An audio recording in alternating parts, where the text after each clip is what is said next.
প্রশাসনের দৃষ্টি আকর্ষণ করছি, পবিত্র ঈদ উল ফিতর আসতে মাত্র কিছুদিন বাকি।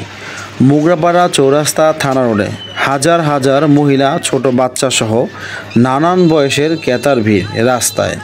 আর এই রাস্তায় প্রতিদিন শত শত ভারী যানবাহন, যেমন বড় ট্রাক, কাভার ভ্যান, ট্যাঙ্কার সহ 15 টন, 20 টন, 30 টন ক্ষমতাসম্পন্ন গাড়ি চলাচল করে।